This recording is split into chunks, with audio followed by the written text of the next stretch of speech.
Kharcha Pani is brought to you by 5paisa.com. Download the app now. Job interview में क्या जवाब दोस्तों ने दिए थे? लाइफ में जब सब कुछ खुद के दम पर किया है तो इन्वेस्टमेंट क्यों नहीं? अब करो सेल्फ इन्वेस्टमेंट स्टार्ट। डाउनलोड करो 5paisa ऐप और खोलो अपना फ्री डीमैट अकाउंट। यूज करो कोड INVEST200। निवेश करना हुआ आसान और फायदेमंद। नमस्ते, मेरा नाम सिद्धांत है। मेरे साथ फ्रेम में हैं अंशुमान जी, और मैं एक सरप्राइज है आप लोगों के लिए। बहुत सारे लोग नहीं जान रहे होंगे, सुबह तक तो अंशुमान जी को भी शायद नहीं ध्यान था। आज खर्चा पानी का 100वां एपिसोड है। 100 एपिसोड हम लेकर आ चुके हैं। ये 100वां एपिसोड है। अंशुमान जी, मेरे लिए सरप्राइज था ये, क्योंकि हमने ये काउंटिंग आप ही रख सकते हैं। हमने काउंटिंग नहीं रखी थी कि 100वां एपिसोड है, और देखते देखते हमने शतक पूरा कर लिया खर्चा पानी का। जिस तरीके का स्नेह, प्रेम, प्रोत्साहन, सवाल, टिप्पणियां हमको मिलते हैं, उसने अर्थव्यवस्था को लेकर लोगों की रुचि न होने वाली सारी धारणा को खंड खंड कर दिया है। हमारे पास, और ये इसका पूरा श्रेय उन लोगों को जाता है सिद्धांत जो इसे लगातार देखते हैं। एक दिन मिस हो जाने पर हमको फोन करके या मैसेज करके कैफियत पूछते हैं कि क्या हुआ, और सुबह से शाम तक इतने इश्यूज रिकमेंड करते हैं हमको बात करने के लिए कि कभी कभी हमको लगता है कि हमारे पास 1 या 2, 3 एपिसोड अगर हमें करने पड़े तभी हम उन चीजों को समेट सकते हैं। तो आप सबका बहुत बहुत धन्यवाद। किसी भी बिजनेस और इकोनॉमी के डेली बुलेटिन को डिजिटल मीडियम पर 100 की मंजिल पार करने के लिए का ये पहला मौका है, और हम लगातार ये समर्थन प्राप्त कर रहे हैं आपसे, और ये प्रोत्साहन मिल रहा है। सबका मेरी तरफ से धन्यवाद, सिद्धांत की तरफ से धन्यवाद, और की टीम की तरफ से आप सबका धन्यवाद। बहुत बहुत धन्यवाद आप सभी लोगों का कि आप लोग इतना मन से देखते हैं, इतने मन से एंगेज होते हैं हमारे साथ, हमारी गड़बड़ियों को पॉइंट आउट करते हैं, हमें बताते हैं कि हमें किस पर बात करनी चाहिए। मतलब ये शो सिर्फ लल्लन टॉप का नहीं है, आप सारे व्यूअर्स का है। आप सारे लोग इतना इनपुट देते हैं। अब जैसे आज का ही शो देख लीजिए। आज के शो में हम लोग डिस्कस कर रहे थे, हमारे अंशुमान जी की डिस्कस क्या करें, आज 100वां एपिसोड है, क्या बातचीत करें इस पर। और हमने लगा कि जिसको लेके सबसे ज्यादा हल्ला है, जो लोगों ने सबसे ज्यादा बार पूछा कि सर इस पर बात क्यों नहीं कर रहे हैं, हम लोग आज वही उठाएंगे, लोगों के लिए बात करेंगे। तो हम लोगों ने वही मुद्दा उठाया। ऐसे कई सारे मुद्दे उठाते रहे, ये भी एक मुद्दा है। तो आप सब लोगों का बहुत बहुत शुक्रिया कि आप लोगों ने इतना प्यार, इतनी आलोचना और इतना सब अपने इतने सजेशंस दिए आप लोगों ने इस शो को। आज शेयर मार्केट पे हम लोग बात करने वाले हैं। शेयर मार्केट का खेल क्या चल रहा है वहां पे। शेयर मार्केट में जो देश में मंदी है वो शेयर मार्केट में क्यों नहीं दिख रही है, किस बबल की बात हो रही है, आरबीआई बार बार किस बात की चेतावनी दे रहा है। इन तमाम बातों को हम लोग समझने की कोशिश करेंगे, क्योंकि बहुत सारे लोग शेयर मार्केट में पैसा लगाते हैं। शेयर मार्केट में उतार चढ़ाव को मतलब कई बार तो सरकारें भी अपने तमगे की तरह पहन लेती हैं।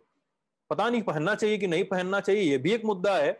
शेयर मार्केट की तेजी का तमगा पहनना चाहिए कि नहीं पहनना चाहिए, उसको देखना चाहिए, किस दृष्टि से देखना चाहिए, उससे क्या हासिल होता है, क्या नफा क्या नुकसान है, क्या हमें समझना चाहिए। इन सब बातों पर बातचीत करेंगे। कोई खबर नहीं है, बस आप सब लोगों का सुझाव है। उसके बाद बेकारी की एक रिपोर्ट है कि आने वाले दिनों में बेकारी क्या रूप दिखाएगी, उस पर थोड़ी बातचीत करेंगे। पहला शेयर मार्केट। अंशुमान जी, हमारी आज की बड़ी लीड। शेयर मार्केट एक बबल है, ये बात जाहिर है। इस पर मतलब हम लोगों ने कई बार फुटकर तरीके से बातचीत की है। शेयर मार्केट चल क्या रहा है, सबसे बड़ी दिक्कत ये है। मतलब बीमारी है, हर जगह तबाही है, लोग मरे हैं, निवेशक चले गए हैं देश से। कल वीवा टेक वाले कॉन्फ्रेंस में नरेंद्र मोदी ने बोलते हुए कहा था कि टेक कंपनियां इंडिया में निवेश करें, जिसका मतलब साफ था कि वो निवेश को प्रोत्साहित करना चाह रहे हैं देश में। लेकिन फिर भी निवेशक नहीं है, मंदी अच्छी खासी है। लेकिन शेयर मार्केट बहुत टिक के चल रहा है। मतलब खासकर 2021 में जो बजट आया उसके बाद से शेयर मार्केट एक चढ़ाव पर ही दिख रहा है। बीच में कुछ अप्स एंड डाउन्स आए थे, वो वेवलेंथ का ग्राफ जो था वो एकदम सपाट नहीं है, उसमें अप्स एंड डाउन्स देखे गए हैं। लेकिन चल क्या रहा है शेयर मार्केट में कि लोग कमेंट में हम लोगों को पूछते हैं कि यार आप लोग मंदी की बात कर रहे हैं, शेयर मार्केट देखिए। इस तरह के कमेंट का आंसर क्या है शुभम जी? सिद्धांत, हम लोग ये 100वां एपिसोड है, और 100वें एपिसोड के लिए इससे ज्यादा बिफिटिंग या उचित कुछ नहीं था कि हम शेयर बाजार पर बात करें, उसकी दो वजह हैं कि खर्चा पानी में हम शेयर बाजार पर नियमित इसलिए बात नहीं करते क्योंकि शेयर बाजार एक ऐसी विधा है जिसके बारे में लगातार बात करके ही हम चीजों को कनेक्ट कर सकते हैं, जोड़ सकते हैं। और मुझे लगता है कि पूरी दुनिया में अगर कोई एक सेक्टर या कोई एक फाइनेंशियल सेक्टर सबसे ज्यादा रिसर्च्ड है, वेल रिसर्च्ड है, रिसर्च के अंतिम लेवल तक अगर आप जहां तक जा सकते हैं, माइक्रो लेवल तक, तो वो स्टॉक मार्केट्स हैं और फाइनेंशियल मार्केट्स हैं। उतनी रिसर्च और कहीं अवेलेबल नहीं है। इसलिए हम जब खर्चा पानी में चलते फिरते रोज की घटनाओं पर, किसी दिन शेयर बाजार की गिरावट पर, किसी कंपनी के खिलाफ कार्रवाई पर बात करते हैं। और इसलिए आज हमारे लिए 100वें एपिसोड में यह बात करना जरूरी भी था और अनिवार्य भी था। और बहुत सारे ऐसे घटनाक्रम पिछले एक हफ्ते में हुए जिनके कारण ये था। पहले एक दिलचस्प किस्से से मैं बात में शुरू करूंगा। बहुत सारे लोग जो शेयर बाजार के उत्साही हैं या जिनको जो शेयर बाजार को करीब से देखते हैं या फॉलो करते हैं, उन्होंने वो बिग शॉर्ट फिल्म देखी होगी, जो माइकल लुइस की फेमस बुक है जिसके ऊपर वो फिल्म बनी है। परसों के एपिसोड में किसी ने लिखा भी था कमेंट में, मुझे भी याद ध्यान आ गया। हाँ, तो वो कहानी जिस इन्वेस्टर पे है उसका नाम माइकल बरी है और माइकल बरी वास्तविक सज्जन है। वो करीब 10 हफ्ते तक वो ट्विटर से दूर रहे थे माइकल बरी, और कल ही माइकल बरी वापस लौटे हैं ट्विटर पर। और उनके एक कमेंट ने अमेरिका के बाजार में, चूंकि बिग शॉर्ट एक बड़ी मूवी थी, हाउसिंग बबल हमने देखा और उन्होंने हाउसिंग बबल पे बिट किया था। तो माइकल बरी का एक कमेंट है जो इस समय मार्केट में ट्रैवल कर रहा है बहुत सारे लोगों के बीच में, कि बाजार में, शेयर बाजारों में एक बड़ा बबल बन रहा है और एक अनप्रेसिडेंटेड स्केल का बबल बन रहा है। माइकल बरी ने दुनिया के बाजारों के बारे में कहा। उनके अपने उसके तर्क हैं और उन्होंने खासतौर से कुछ स्टॉक्स में बिटकॉइन, टेस्ला और ऐसे स्टॉक्स का जिक्र भी किया। हम इसलिए इसका किस्से को बता रहे हैं कि इसमें एक मूवी है, एक किताब है, एक नायक है, एक वित्तीय मार्केट है, और वो हमारी सबकी स्मृतियों से भी उतरा नहीं है। पहला जो सवाल सिद्धांत आपने पूछा कि शेयर बाजार में चल क्या रहा है, दरअसल शेयर बाजार में जो चल रहा है वो हम सबको चौंकाएगा और आश्चर्य में डालेगा। पहली चीज तो ये कि शेयर बाजार को डायरेक्टली ये कहना कि वो बबल है, ये उचित नहीं होता, क्योंकि शेयर बाजार के अपने मैट्रिक्स हैं, जिन मैट्रिक्स पे वो चलता है, जिस पर हम आगे चर्चा करेंगे। लेकिन हाँ, शेयर बाजार में बड़ा डिस्कनेक्ट वास्तविक अर्थव्यवस्था से, उस पर भी हम आगे आएंगे। पर कुछ दिलचस्प तथ्य पकड़ें जिनसे हमें समझ में आएगा कि शेयर बाजार में आखिर चल क्या रहा है। अगर मार्च 2020 में जब बाजार गिरा था, जब कोविड की लहर आई थी और एकदम भारत को झटका लगा था, उस समय अगर कोई आपसे ये कहता कि शेयर बाजार बहुत तेजी से रिकवर कर जाएगा, ये घाटा जो 40-45% का हुआ है ये तुरंत उबर जाएगा, मैं गारंटी देता हूं मुंबई के में ऑप्टिमिस्ट से ऑप्टिमिस्ट लोग भी उसे मजाक मानते, क्योंकि हम एक अनजानी सी आपदा के बीच में थे, लॉकडाउन लग गया था, कोविड आ गया था। लेकिन आज जब हम यहाँ खड़े हैं, कुछ भी पॉजिटिव नहीं है दिखता। भारत में 3.5-4 लाख के आसपास मौतें हो चुकी हैं पिछले एक साल के भीतर। अर्थव्यवस्था माइनस में है, नेगेटिव में है, सारे इंडिकेटर्स, महंगाई, इनकम, बेकारी सब नेगेटिव है। मार्केट 100% ऊपर है, 100% ऊपर है कम से कम। और ये कुछ कोई चमत्कार नहीं हो सकता, इसके पीछे कहीं ना कहीं कुछ ना कुछ कोई मैट्रिक्स है, कुछ चीजें हैं जिन्हें हमें आज समझना जरूरी, ताकि हम उन सारे सवालों के जवाब निकाल सकें जो अक्सर हमारे YouTube वीडियो के नीचे टाइमलाइन पर अलग अलग तरह समय से आते जाते। कुछ दिलचस्प तथ्य समझना जरूरी जिससे हमें समझ में आए। सेंसेक्स की शुरुआत से लेकर आज तक जो स्टडी हमारे पास आती है, एम्बिट कैपिटल ने एक स्टडी की जिसमें उसने बताया कि हर्षद मेहता स्कैम के बाद बाजार को रिकवर करने में 18 महीने लगे थे। स्कैम, चूंकि वो मूवी आई है तो स्कैम हमारे दिमाग में अभी नया है। हम लोग तब मार्केट जर्नलिज्म के, स्टॉक मार्केट जर्नलिज्म के विद्यार्थी हुआ करते थे जब स्कैम आया था, तो वहीं से पढ़ाई शुरू की थी उस स्कैम के साथ। वो समय था। .com बबल के बाद मार्केट को रिकवर होने में 26 महीने लगे और ग्लोबल फाइनेंशियल क्राइसिस से रिकवर होने में बाजार को 20 महीने लगे, जो 2008 में जब लीमन ब्रदर्स का कोलैप्स हुआ था सिद्धांत। लेकिन कोविड के बाद केवल 8 महीने में स्टॉक मार्केट रिकवर कर गया। और ये जब दुनिया में पिछली 100 सालों की सबसे बड़ा संकट आया, मतलब हमारी तो दुनिया ने नहीं देखी इस तरीके की लंबी मंदी और इस तरीके की तबाही नहीं देखी, तब भारतीय शेयर बाजार 8 महीने में रिकवर कर गया। और ये बहुत बड़ा रहस्य है इसके पीछे कोई कॉन्स्पिरेसी थ्योरीज नहीं है, जिसके साथ के अलावा कुछ और भी इंपॉर्टेंट फैक्टर्स हैं जो पिछले 7-8-10 सालों में भारतीय शेयर बाजारों में बदले हैं, जिन्हें हमें समझना जरूरी है अगर हम समझदारी के साथ शेयर बाजार को देखने की कोशिश करते हैं और अपनी उंगलियां नहीं जलाना चाहते हैं और इससे लाभ कमाना चाहते हैं। समझना जरूरी है। आमतौर पर किसी बड़ी क्राइसिस के बाद बाजार अगर 50% गिरता है सिद्धांत, तो उसे इसको घाटे को भरने में करीब 14 महीने लगते हैं। भारतीय सेंसेक्स का जो इतिहास है उसके हिसाब से, जो डेटा क्रंच करके हमारे पास आता है उसके हिसाब से, अगर बाजार 50% तक टूट चुका है तो उसे रिकवरी में 14 महीने लगते हैं। और पिछले टॉप लेवल तक आने के लिए, क्योंकि बाजार को हमेशा पिछले सर्वोच्च स्तर से नापा जाता है कि उसका लास्ट पीक का क्या था, उस लास्ट पीक तक आने में उसे 18 महीने का समय लगता है। जब से सेंसेक्स का जन्म हुआ है तब से आज तक का ये ट्रैक रिकॉर्ड है। लेकिन ये एक विलक्षण असंगति थी, एक मतलब मैक्सिमस पैराडॉक्स था हमारे सामने, कि जब लोग सड़क पर मर रहे थे, लोगों की सांसें उखड़ रही थी, शटडाउन था, 10-10, 12-12 करोड़ लोगों की एक साल में बेरोजगारी हो रही थी, तो भारतीय शेयर बाजार सबसे तेज रफ्तार से रिकवरी में आया। और पिछले साल सिर्फ आप बाजार की तरफ देखते तो आपको लगता है कि देश में तो कुछ है ही नहीं, देश में तो कहीं कोविड नहीं, ऐसा क्यों हुआ। ये जो परिवर्तन शेयर बाजार में आया है, इसके पीछे 3-4 बड़े कारण हैं, जिन कारणों को हमें गहराई से अंदर समझना होगा। क्योंकि इसमें पहला कारण भारतीय बाजार के अपने ढांचे में बदलाव आया है, निवेशकों के स्वरूप में, निवेशकों के व्यवहार में, उसके स्ट्रक्चर में बदलाव आया है। दूसरी चीज यह है कि भारतीय बाजार को देखने के नजरिए में, छोटे निवेशकों की और बड़े निवेशकों को देखने के नजरिए में बदलाव आया है। और तीसरी चीज ये कि शेयर बाजार को समझने वाले हमेशा जो एक गलती करते हैं, वो इस समय भी कर रहे हैं, कि शेयर बाजार कभी भी प्रेजेंट को रिफ्लेक्ट नहीं करता सिद्धांत। शेयर बाजार हमेशा फ्यूचर को रिफ्लेक्ट करता है, भविष्य को रिफ्लेक्ट करता है। तो अंशुमान जी, ठीक है, ये सब बातें समझ में आती हैं। जीडीपी भी निगेटिव है, रिजर्व बैंक ने भी चेता दिया है, तमाम चीजों को लेकर चेतावनियां सामने आई हैं, हमने खर्चा पानी में पहले भी डिस्कशन किया है। फिर भी इतनी तेजी क्यों है? क्या निवेशक इन परिस्थितियों को, इन चीजों को मार्क नहीं कर पा रहे हैं? क्या उस तेजी के साथ बहते चले जा रहे हैं? और साथ में मतलब जो बात आपने भी बताई है कि ये लॉन्ग टर्म, शॉर्ट टर्म, इसका चक्कर क्या है?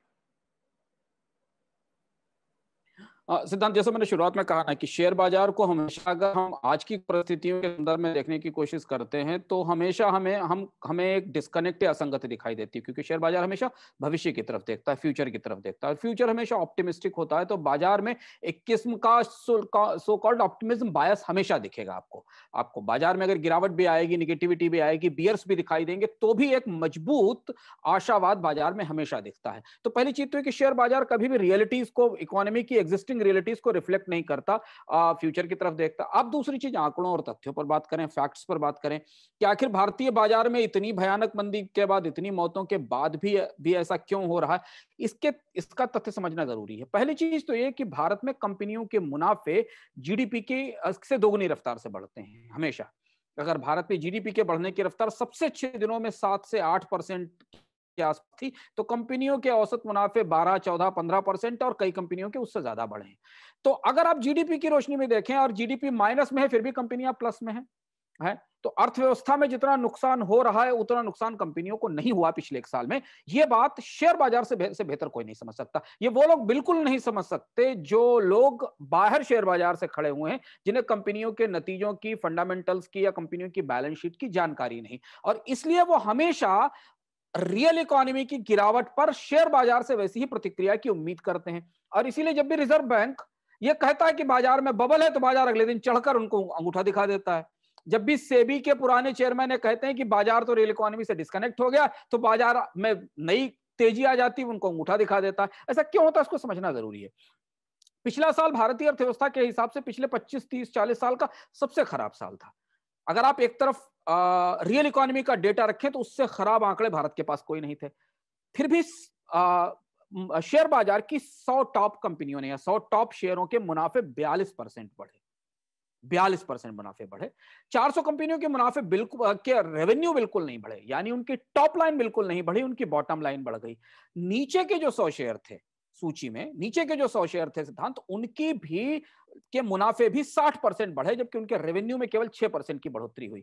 अब इसको और हम स्पेसिफिक डेटा समझें, कैपिटल लाइन का और आई रिसर्च का डेटा है जो बताता है कि निफ्टी 200 इंडेक्स की जो कंपनियां हैं, निफ्टी के 200 जो कंपनियां हैं, उनके मुनाफे पिछले एक साल में 402 बिलियन रुपीस से बढ़कर 893 बिलियन रुपीस हो गए। अब आप इससे बड़ी असंगति कैसे पाएंगे कि भारतीय अर्थव्यवस्था निगेटिव में जा रही है और कंपनियों के मुनाफे बढ़ रहे हैं? ऐसा क्यों हुआ? इसकी दो बड़ी वजह हैं, और वहीं से हमें इस शेयर बाजार की गुत्थी का सूत्र मिलता है। पहली चीज तो यह कि पिछले एक साल में, जिस पर हम पहले भी चर्चा अर्थात में आगे करते रहे, कि पिछले एक साल में कंपनियों ने, मंदी आई तो बड़े पैमाने पर अपने खर्च कम किए, अपनी कॉस्ट कम की, कर्मचारियों को निकाला, ब्याज दरों में कम ब्याज दरों का फायदा उठाया, कर्ज की वापसी की। दूसरी चीज ये कि उन्हें टैक्स में रियायत मिली। तो बाजार में, मार्केट में डिमांड नहीं थी, इकोनॉमी लंबा समय, अगर आप औसत पिछले साल मार्च से इस साल मई तक का देखें सिद्धांत, तो ऑलमोस्ट करीब करीब अर्थव्यवस्था के 4 महीने बंदी में ही चले गए होंगे। लगभग 4 से 5 महीने तो मार्केट लगभग पार्शियली फुली बंद ही रहे। ऐसी परिस्थिति में जब सेल्स नहीं भी हो रही थी, यानी कंपनियों की टॉप लाइन भी नहीं बढ़ रही थी, मुनाफे बढ़ रहे थे, बाजार ये बहुत करीब से देखता है, शेयर बाजार बहुत करीब से देखता है कि कंपनियों की बॉटम लाइन कैसे ग्रो कर रही है। मुनाफे इस वजह से नहीं बढ़े कि अर्थव्यवस्था गिर रही थी, मुनाफे इसलिए इस वजह से बढ़े कि कंपनियों ने अपनी लागत घटा दी, कंपनियों को टैक्स में रियायत मिली, कंपनियों को सरकार ने ब्याज दरों में कमी का फायदा उठाने का फायदा दिया। पहली चीज। दूसरी और महत्वपूर्ण चीज जो इसके भीतर की है, क्यों शेयर बाजार में तेजी आई मंदी के बावजूद, भारतीय बाजार में एक हिस्सा असंगठित क्षेत्र के पास है और एक हिस्सा संगठित क्षेत्र के पास है। जब मंदी आती है तो असंगठित क्षेत्र की कंपनियां बंद होती हैं, डूबती हैं, और उनका शेयर संगठित कंपनियों के पास जाता है। जैसे मैं आपको उदाहरण दूं, पेंट कंपनियों को देख लीजिए। भारत में जितनी छोटी पेंट कंपनियां थी, उसमें से आधी कंपनियां निपट गई पिछली मंदी के दौरान। तो उनका शेयर किसके पास गया? बाजार में पेंट भले ही ना बिका हो, लेकिन अगर एक समझदार इन्वेस्टर होगा तो उसको लगेगा कि अगर बाजार में 10 कंपनियां एशियन पेंट्स को चुनौती देती थी और वो 10 में से 9 खत्म हो गई, तो उनका शेयर तो एशियन पेंट के पास ही जाएगा बाजार में। और इसलिए मार्केट में मंदी के बाद जो असंगठित क्षेत्र मरता है, या जो प्रतिस्पर्धा की हानि होती है, जिसको कंपटीशन का लॉस कहते हैं, वो दरअसल मार्केट की लीडर कंपनियों का बेनिफिट होता है। क्योंकि जिनके पास कैपेसिटी है, जिनके पास बड़ी उत्पादन क्षमता है, उनके लिए मंदी से बड़ा कोई अवसर नहीं है। शेयर बाजार का निवेशक यह भी जानता है। एक तो जानता कि मुनाफा कैसे बढ़ रहा है, दूसरा इसको यह मालूम है कि अगर यह मंदी एक साल और चल गई तो भारत के बहुत सारे मार्केट से छोटी कंपनियां तो मर जाएंगी, खत्म हो जाएंगी।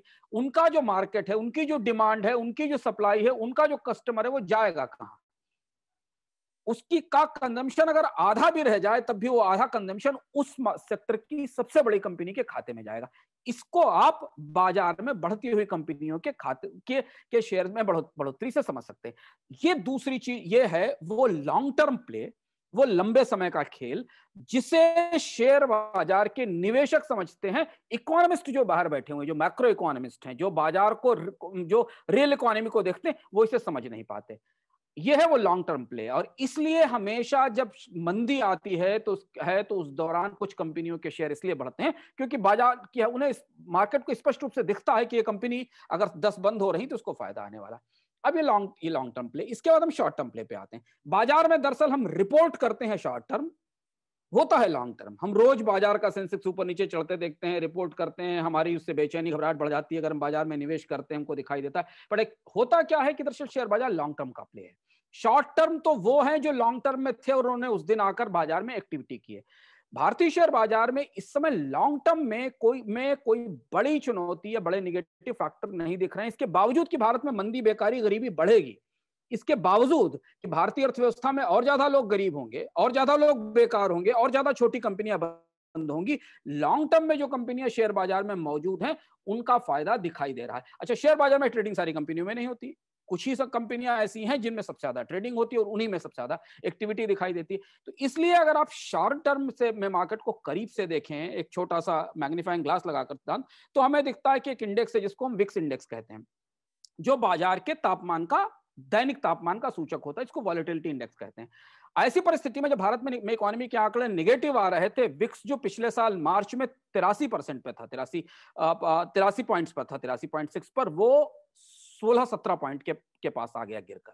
यानी बाजार में वॉलेटिलिटी का या नेगेटिविटी का खतरा और भी कम है। अब इसे और भीतर नहीं जाना चाहते क्योंकि बाजार में दर्जनों इंडेक्स होते हैं। अगर आप फ्यूचर ऑप्शंस की बुकिंग देखें, अगर आप ये देखें कि ऑप्शन में कितने स्टॉक्स पुट किए गए हैं या कितने सौदे खड़े हुए हैं, तो वो भी इस बात का मोमेंटम बताते हैं। तो ये जो लॉन्ग टर्म का पॉजिटिव बायस है, जो लॉन्ग टर्म की पॉजिटिव ओपिनियन है शेयर बाजार के मामले में, वो उतनी ही सच है तथ्य पर सिद्धांत जितना सच हमारी मंदी, गरीबी और बेकारी है। और इसलिए फिर मैं वही बात कहता हूं कि बाइनरी नहीं है। बिल्कुल बिल्कुल कंपनियों के मुनाफे, बाजार में प्रतिस्पर्धा खत्म होना, कंपनियों के पास उनके ऑर्डर बुक में आगे ऑर्डर बढ़ने की उम्मीद भी उतनी ही सच है जितना सच यह है कि भारतीय अर्थव्यवस्था में मंदी गिरावट है। अच्छा अंशुमान जी, जो पीई रेशियो होता है, प्रॉफिट टू अर्निंग रेशियो होता है, शेयर मार्केट का प्रॉफिट टू अर्निंग रेशियो भी बहुत ऊंचा है। मैं यहाँ पर दो सवालों को क्लब कर रहा हूँ, उसके बाद हम अगली खबर पर चलेंगे। प्रॉफिट टू अर्निंग रेशियो है, बहुत ऊंचा है, फिर भी निवेशक पैसा डाल रहे हैं, और पूंजी जो है, जो पैसा लगाया जा रहा है शेयर मार्केट में, वो पूंजी का इनफ्लो कहाँ से हो रहा है? पूंजी, अगर सस्ती पूंजी की बात करें तो सस्ती पूंजी आ कहाँ से रही है? ये सब चीजें, ये कंफ्यूजन क्या है अंशुमान जी? ये भी इसे भी बहुत दिलचस्प ढंग से समझना जरूरी है और सवाल बहुत महत्वपूर्ण है, क्योंकि बहुत सारे लोग सवाल आपने बिल्कुल उस नब्ज पर हाथ रखा है जो लोग इस समय महसूस कर रहे हैं।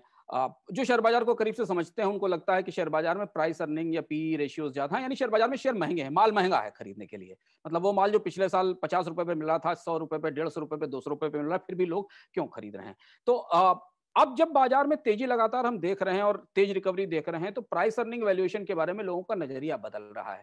लोग मानते हैं कि 30 से ऊपर के प्राइस के पीई भी भारत में अच्छे हैं। उसकी दो वजह हैं जो हमने पहले बताई कि एक तो भारतीय बाजार में जो प्रतिस्पर्धा सिमट रही है उसके कारण कुछ कंपनियों के पास ज्यादा हिस्सा जा रहा है, तो इसलिए उनके मुनाफे में और ज्यादा बढ़ोतरी होगी आने वाले समय में, इसलिए उनके शेयरों में बढ़ोतरी की संभावना या उनकी शेयरों की कीमत में बढ़ोतरी पर दांव लगाया जाना जायज है, यानी उन महंगे शेयरों को खरीदा जाना है, जरूरी जाना ठीक है। और इसलिए हमने देखा कि महंगाई के साथ भी बाजार में शेयरों की कीमतें बढ़ने के साथ भी परचेज और बाइंग होती चली गई। आप ये सोचिए कि निफ्टी के 500 बीएसई के 500 स्टॉक्स अपने 52 वीक के फ्रेश हाई पर ट्रेड कर रहे हैं और 91 स्टॉक्स अपने ऑल टाइम हाई पर हैं इस समय। इसके बाद भी शेयर बाजार में खरीद हो रही है, तो ये इस बात की समझ का संकेत है शेयर बाजार के निवेशकों के बीच में कि वो मानते हैं कि इस कीमत पर भी ये कंपनी रिटर्न देगी, इस कीमत पर भी इसमें पैसा लगाने पर आगे फायदा होगा। ये मार्केट की अंडरस्टैंडिंग है, जिसके फंडामेंटल रीजन हमने आपको पिछले सवाल के जवाब में बता दिए। अब पैसा कहां से आ रहा है, ये दिलचस्प बात है। विदेशी निवेशक भारतीय बाजार में पैसा डाल रहे हैं, हम सबको मालूम है, लेकिन पिछले 10-12 सालों में, बल्कि 15 सालों में भारतीय शेयर बाजार का पूरा ढांचा बदल गया, जिस पर हम जहां पर जो अंतिम बात जहां बताना चाहते हैं, 2010-11 तक भारतीय शेयर बाजार को चलाने में, उसे प्रभावित करने में, उसकी दिशा को तय करने में विदेशी निवेशकों की हिस्सेदारी बहुत बड़ी होती थी। ऑलमोस्ट 70-80% मार्केट में जो कैपिटल का फ्लो था वो विदेशी पूंजी से आधारित था।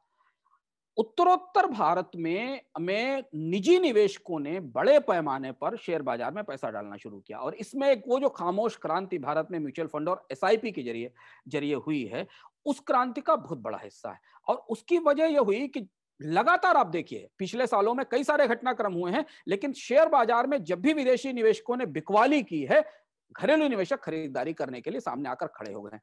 यानी बाजार का संतुलन, यह बाजार का स्वदेशीकरण है। बाजार का जो संतुलन है वो पूरी तरह उन निवेशकों के हाथ में नहीं है जो विदेश से सस्ती पूंजी लेकर आते हैं, बल्कि भारत के छोटे निवेशकों ने बड़े पैमाने पर एसआईपी के जरिए, म्यूचुअल फंड के जरिए बाजार में पैसा डाला है। अब अगर आप इसका एक आंकड़ा समझने की कोशिश करें तो म्यूचुअल फंड इंडस्ट्री का जो एसेट अंडर मैनेजमेंट है, एयूएम वर्ड का हम इस्तेमाल करते हैं, वो 5 साल में 2 गुना हो गया, 14 लाख करोड़ से 32 लाख करोड़ हो गया 5 साल के भीतर।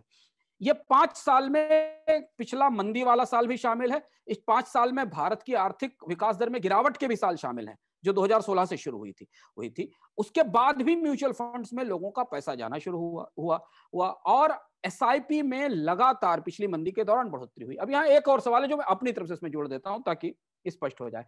आप भी पूछना चाहेंगे, लोग पूछना चाहेंगे कि इतनी मंदी है सब कुछ, फिर भी म्यूचुअल फंड में पैसा कौन डाल रहा है, एसआईपी में पैसा कौन डाल रहा है? भारतीय बाजार बहुत बड़ा है, भारत में केवल 10-12 करोड़ लोग ही हैं जो सब कुछ करते हैं, बाकी तो सारे लोग 20,000-25,000 रुपए से नीचे प्रति व्यक्ति आय, महीने की आय से नीचे वाले लोग हैं। यहां पर सबसे बड़ा जो चेंज आया है कि भारतीय बाजार में अब आम लोगों के लिए बचत की संभावनाएं लगभग खत्म हो चुकी। कोई इंस्ट्रूमेंट बाजार में ऐसा नहीं है जो आपको महंगाई से बेहतर रिटर्न दे सके। इस पर पहले भी चर्चा, एफडी में पैसा लगाइए, डूब रहे हैं आप। महंगाई 7% है, एफडी का रिटर्न 5% है। सोना और रियल एस्टेट लिक्विड इन्वेस्टमेंट है। सिर्फ शेयर बाजार एक इकलौता इन्वेस्टमेंट का जरिया बचा है जिसमें लोगों को महंगाई से हेज करने का या महंगाई से ज्यादा रिटर्न का मौका मिलता है। और इसलिए म्यूचुअल फंड के अंडर में आने वाली एसेट 5 साल में दोगुनी हो जाती हैं। इसलिए सिर्फ एक साल में, पिछले एक साल में जब मंदी थी, बंदी थी, सब कुछ था सिद्धांत, तब भारत में 14 मिलियन नए डीमैट अकाउंट खोले गए। यानी वो लोग जिनके पास थोड़ी बहुत भी पूंजी थी, उन्होंने अपनी पूंजी निकाली और कहीं ना कहीं से शेयर बाजार की तरफ उसको मोड़ा है क्योंकि बचत का कोई और विकल्प नहीं बचा। हालांकि अभी भी एक बहुत छोटा हिस्सा भारत का शेयर बाजार में निवेश करता है। अब यहां हम जहां पर हम बात खत्म करेंगे, फिर उसके बाद अगले प्रश्न पर आएंगे। यही सरकार ने हमारे बचतों में या रिटर्न में चाबी कस दी है और हमें वहां निचोड़ लिया है। शेयर बाजार इसमें भारत में सबसे ज्यादा टैक्स्ड इन्वेस्टमेंट है, हर तरीके का टैक्स। यानी आप जिस बाजार से थोड़ा बहुत रिटर्न हासिल करने की कोशिश करते हैं अपने बचत पर, हम जेन्युइन इन्वेस्टर्स की बात कर रहे हैं, हम उनकी बात नहीं कर रहे जो स्पेकुलेट करते हैं, हम उनकी बात कर रहे हैं जो म्यूचुअल फंड के जरिए, जो एसआईपी के जरिए, जो लॉन्ग टर्म बाइंग के जरिए जा रहे हैं, उन्हें इसलिए उनसे सबसे ज्यादा टैक्स शेयर सरकार वसूलती है। तो यानी गवर्नमेंट ने ये जो क्रांति आई थी जिसके जरिए शेयर बाजार में पूंजी पहुंचना शुरू हुई थी, इसका बहुत अच्छा इस्तेमाल किया जा सकता था। इसका इस्तेमाल किया जा सकता था कंपनियों को बड़े पैमाने पर शेयर बाजार में लाने के लिए, कर्ज पर उनकी निर्भरता कम करने के लिए। ये जो हम पूरा कर्ज का जंजाल बैंकों का डूबता देख रहे हैं, इसके बजाय उन्हें शेयर बाजार में लाया जाता, वो ट्रांसपेरेंटली बाजार से पैसा उगाती हैं और बाजार में हर तिमाही पर उनके नतीजे सामने आते। ये सब किया जा सकता था लेकिन वैसा नहीं हुआ। जिस एक खामोश क्रांति ने शेयर बाजार को, भारतीय वित्तीय बाजार का चेहरा बदल दिया, उस बाजार से सरकार ने पिछले सालों में सबसे ज्यादा टैक्स वसूला है। तो यह सच्चाई है पूरे बाजार की। नंबर एक, हाँ, बाजार में बड़ा डिस्कनेक्ट है, हम इसको समअप कर देते हैं। बाजार में बड़ा डिस्कनेक्ट है रियल इकोनॉमी से, मंदी, बेकारी, मौतें, गरीबी, इसके बावजूद शेयर बाजार बढ़ रहा है। पर वो बढ़ोतरी शेयर बाजार के फंडामेंटल्स के हिसाब से जायज और जेन्युइन है क्योंकि शेयर बाजार भविष्य की तरफ देखता है। कंपनियां, बाजार में कंपनियों का एकाधिकार और विस्तार हो रहा है और उनके मुनाफे बढ़ रहे हैं, भले ही उनकी बिक्री ना बढ़ रही हो। इसलिए शेयर बाजार में जो पैसा लगा रहे हैं, इसलिए लगातार वो पैसा लगता चला जा रहा है। लॉन्ग टर्म में उसका असर में शॉर्ट टर्म में दिख रहा है। और बाजार में पूंजी उन लोगों के पास से आ रही है जिनके पास अब बाजार में बचत का कोई विकल्प नहीं है। अब यहां से अगर कोई रिस्क आता है, कोई बड़ा रिस्क फैक्टर आता है, अभी कोई बड़ा रिस्क नहीं दिखता हमको, एक छोटा सा रिस्क अभी दिखता है जो अमेरिका में ब्याज दरें बढ़ने की संभावना। हाँ, अगर इससे कोई बड़ा रिस्क आता है बाजार में, कोई बहुत बड़ा रिस्क आता है, तो लोगों की उंगलियां बड़े पैमाने पर जलेंगी। लेकिन फिलहाल अगर हम बाजार के फंडामेंटल्स को देखें, टेक्निकल्स को देखें, बाकी चीजों को देखें, तो सबसे बुरा जो होना था वो बाजार के साथ, भारतीय अर्थव्यवस्था के साथ हो ही चुका है। और इसलिए शेयर बाजार में हेल्दी करेक्शन तो होंगे, 10-12%, 15% के करेक्शन होंगे, पर क्रैश की कोई बड़ी गुंजाइश अभी नहीं दिखती। और अगर वो हुआ तो हम बड़े संकट में होंगे क्योंकि भारत के निवेशकों का बहुत बड़ा पैसा, छोटे निवेशकों का छोटा पैसा बड़े पैमाने पर बाजार में लगा हुआ है। चलते हैं अगली खबर की ओर। छोटी खबरें हैं अब अंशुमान जी, उस पर बातचीत करते हुए चलेंगे। कोविड आया, कोविड से हम लोग बेरोजगारी को बढ़ते हुए देखा, हर वेव के साथ वो बेरोजगारी और बढ़ती जा रही है। बैंक ऑफ अमेरिका, उनकी एक रिपोर्ट है कि दुनिया भर की आईटी फर्म्स 2022 तक 3 मिलियन यानी 30 लाख लोगों की नौकरियों से छुट्टी कर देंगे, ऐसा अनुमान है। ये 2022 तक का आंकड़ा है। आगे आने वाले समय में जो आईटी एक्सपर्ट और सॉफ्टवेयर एक्सपर्ट, इस इंडस्ट्री में काम करने वाले स्किल माइंडसेट हैं, तो इस समय तैयार हो रहे हैं, उनके लिए संख्या आने वाले समय में और बुरी हो सकती है। बैंक ऑफ अमेरिका की रिपोर्ट है। क्यों ऐसा हो रहा है? ऐसा इसलिए हो रहा है कि कंपनियां काम करने के नए तरीके अपना रही हैं। रोबोटिक प्रोसेस ऑटोमेशन जिसको कहते हैं। 10 आदमी का काम एक रोबोट करेगा, तो आपको 10 आदमियों को नौकरी पे नहीं रख सकते हैं। 10 आदमियों को सैलरी नहीं देनी पड़ेगी आपको। 10 आदमियों को तमाम सैलरी से अदर के जो बेनिफिट्स होते हैं वो नहीं देने पड़ेंगे, उनका खर्च नहीं उठाना पड़ेगा। तो आप एक रोबोट लगा के 10 से लेकर 50 लोगों का काम आप निपटा सकेंगे। तो इस तरह के ऑटोमेशन से लोगों की नौकरियां जा रही हैं। अंशुमान जी, मुझे जहां तक ध्यान आता है, जब हम बाजारीकरण की एक ड्राइंग रूम डिबेट में जाते हैं तो उसमें इस तरह की चिंताएं आपको सुनाई पड़ती हैं। आप उन एलीट बहसों को देखिए तो उस तरह की चिंताएं आती हैं कि साहब मशीनरी है तो मशीन आदमी का काम कम करेगी, मशीन आदमी को नौकरियों से बाहर करेगी। ये उसका एक और व्यापक रूप है मुझे लगता है। और इस बहस को आप थोड़ा सा वैसे भी देखिए तो जाहिर सी बात है इसका प्रभाव इंडिया में पड़ना ही है। भारत के जो बड़े और लीडिंग आईटी फर्म्स हैं वो यूएस और तमाम जगहों से कनेक्टेड है ही हैं, तो वो ऑटोमेशन अल्टीमेटली यहाँ पे रिफ्लेक्ट करेगा ही करेगा। तो इस तरह से बेकारी जो है एक अर्थ में बढ़ने वाली है। अंशुमान जी। सिद्धांत, तो ये निश्चित तौर पर डरावनी खबर है। मैं एक छोटा सा किस्सा सुना दूं। अभी जब ये पूरा लॉकडाउन चल रहा था तो मैं कई सारे उद्योगों के जो प्रमुख उद्योग थे, छोटे उद्योग खास तौर पर, उनसे समझने की कोशिश कर रहा था कि जब ये बंद होगा तो क्या खो चुके होंगे, कैसे वो रिकवर करेंगे। तो मुझे एक ऐसा उद्योग जिसमें सबसे ज्यादा लेबर काम करते हैं भारत में, उन टॉप 5 उद्योगों में से जिसमें लेबर काम करते हैं, वो लेदर इंडस्ट्री है। वहां मेरी बात हो रही थी तो बहुत सारी लेदर कंपनियों ने पिछले 6 महीने में दुनिया में रिसर्च करके जानने की कोशिश की कि अगर वो लेबर रिप्लेस करके वहां रोबोटिक सिस्टम ले आए तो काम हो सकता है कि नहीं हो सकता। और इटली और जर्मनी में जो लेदर इंडस्ट्री है वो इस तरीके के सिस्टम पे काम करती है। ये रिपोर्ट भारत के लिए ज्यादा डरावनी इसलिए है क्योंकि भारत में करीब करीब 16 मिलियन लोग सिद्धांत ऐसे हैं जो कम आईटी में लोअर लेवल की ट्रेनिंग में हैं, यानी वो बीपीओ जैसे कामों में लगे हुए हैं। उनको आप आईटी प्रोफेशनल नहीं कह सकते हैं, पर उनको आईटी सर्विसेज प्रोफेशनल कह सकते हैं, जो अंग्रेजी ठीक बोल लेते हैं, जो बात सही कर लेते हैं, जो बाकी चीजें मैनेज कर लेते हैं। Robotic, artificial intelligence, machine learning जैसी नई चीजें सबसे ज्यादा इन लोगों को हिट करेंगी। यानी भारत की सूचना तकनीक क्रांति का जो एक चेहरा था, जहां हम सॉफ्टवेयर डेवलपर से सॉफ्टवेयर सर्विस प्रोवाइडर में बदल गए थे, और एक क्रांति भारत में आई थी जिसको कि हमने कॉल सेंटर्स की या सर्विस प्रोवाइडर्स की क्रांति देखा था, उस पर इसका सबसे बड़ा खतरा है। इसे उस मशीनीकरण से जोड़ना या उससे तुलना करना थोड़ा सा असंगत इसलिए है क्योंकि वो जो मशीनीकरण था उसके बाद बेकारी बढ़ी नहीं, उसके बाद रोजगार बढ़े। उसकी वजह यह कि प्रोडक्टिविटी बढ़ी, लोगों की आय बढ़ी तो खपत बढ़ी और नए तरीके के रोजगार बढ़े। यहां हम दूसरे तरीके के एरिया में प्रवेश कर रहे हैं, जहां पर हम ऑटोमेशन के कारण नए कामकाज के अवसर पैदा नहीं हो पा रहे हैं। और यदि लोगों की इनकम में और आय में और खपत में बढ़ोतरी नहीं हुई तो नए अवसर पैदा नहीं होंगे, जिसकी का बड़ा रिस्क है। भारत के सूचना तकनीक उद्योग के लिए यह खबर निश्चित तौर पर बेहद चिंताजनक और चुनौतीपूर्ण है, क्योंकि भारत की ज्यादातर आईटी कंपनियों में कर्मचारियों का जो स्किल सेट है वो लो स्किल सेट है, वो बहुत हाई स्किल सेट नहीं है। और भारत ने सूचना तकनीक क्रांति का जो ताजा हिस्सा है, सबसे ताजा हिस्सा, जिसमें कि हम मोबाइल की बात करते हैं, क्लाउड कंप्यूटिंग की बात करते हैं, आर्टिफिशियल इंटेलिजेंस की बात करते हैं, मशीन लर्निंग की बात करते हैं, जीपीआरएस की बात करते हैं, इस क्रांति के हिस्से को मिस कर दिया। हम इसमें कोई बड़ी उपलब्धि अर्जित नहीं कर पाए। पिछले दौर की जो क्रांति थी, जब सॉफ्टवेयर डेवलप किए जाते थे, जब कोडिंग की जाती थी, उसमें हमने बड़ा हिस्सा लिया था। पर जो दूसरी क्रांति आई, जो मोबाइल से रिलेटेड क्रांति थी, उसमें हम मोबाइल के सॉफ्टवेयर के सिस्टम पे सबके लिए विदेश पर आश्रित थे। मोबाइल भी भारत में विदेश से बनता, उसमें लगने वाला उसका ब्राउजर भी चीन का या बाकी जगह का है। तो अगर इससे हम कुछ नसीहत ले सकते हैं अगली पीढ़ी के अगले 10-12 सालों के लिए, तो भारत सरकार को इस रिपोर्ट की रोशनी में बहुत नए सिरे से सारी चीजों के बारे में सोचना होगा। लेकिन सूचना तकनीक उद्योग जहां पिछले 10 साल में सबसे ज्यादा नौकरियां आई हैं, उसके लिए खबर डरावनी है। अंशुमान जी, अब 2 छोटी छोटी खबरें चलते चलते उसको 5 मिनट से भी कम समय में अगर निपटा सकें हम लोग। पहली खबर है डायरेक्ट टैक्स कलेक्शन से जुड़ी हुई।